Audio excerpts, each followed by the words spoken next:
And our third speaker tonight for the Leave side of the proposition, please welcome Conservative Member of the European Parliament, Daniel Hannan.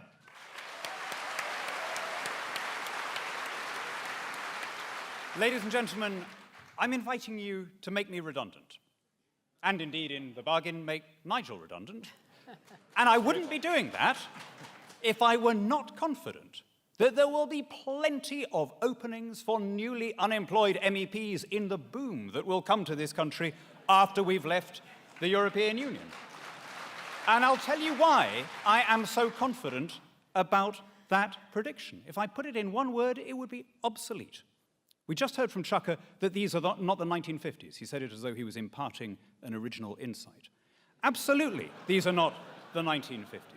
And that's why we have outgrown a top-down dirigiste construct, a hangover of an age when freight costs were high and refrigeration was expensive and regional trade blocs looked like the future. But my friends, that world has been made completely redundant by technological advance.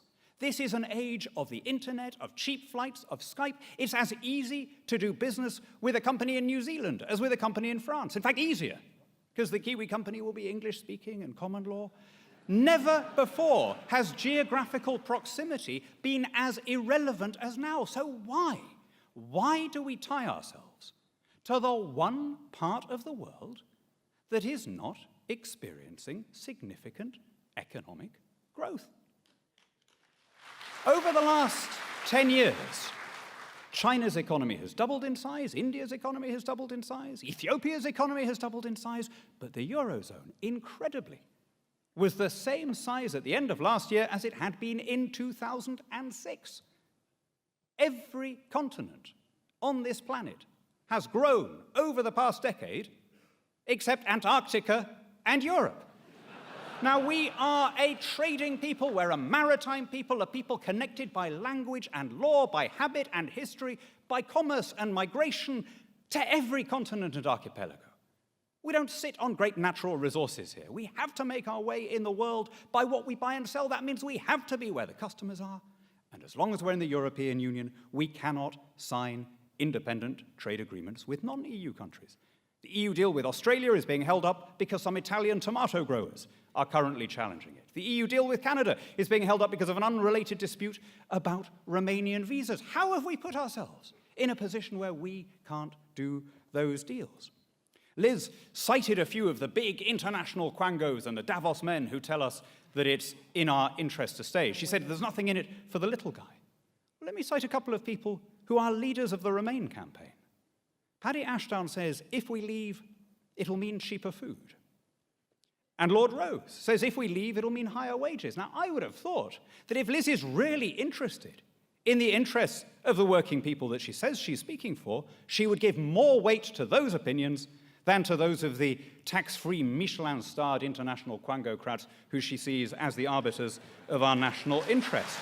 Why are we paying to belong to the world's only stagnant customs union, paying £19 billion gross, £11 billion net every year, right? To put this in context, in the last, we just heard about the cuts and, the Labour MPs were standing against all these coalition reductions. In the last Parliament, the 2010 to 2015 Parliament, according to the IFS, the entire austerity programme saved £36 billion. Over that lifetime of that same Parliament, our gross contribution to the EU was £85 billion. Our net contribution was £42 billion. So even if you insist on taking the net figure, that one clean excision would have wiped out the whole of the austerity programme and still given us enough left over to take a penny off income tax. But it's not just the financial price. It's the democratic price.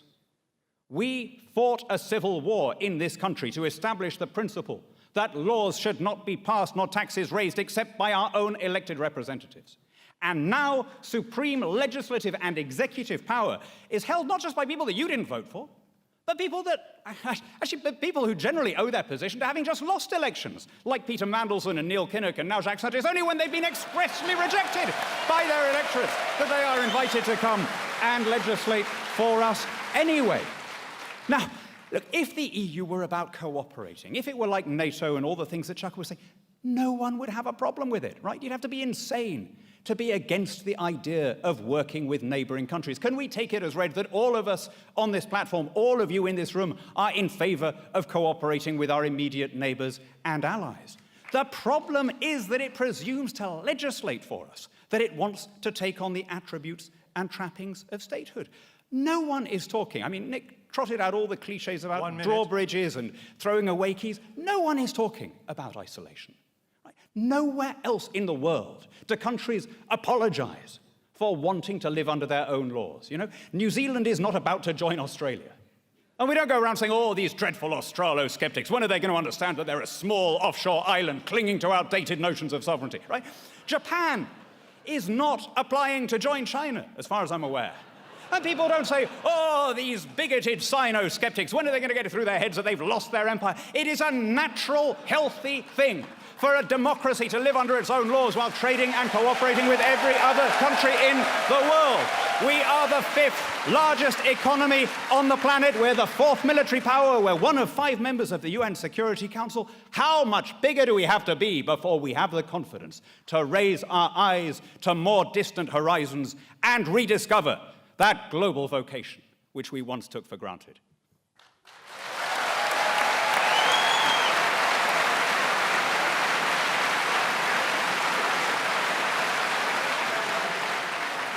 Daniel Hannan.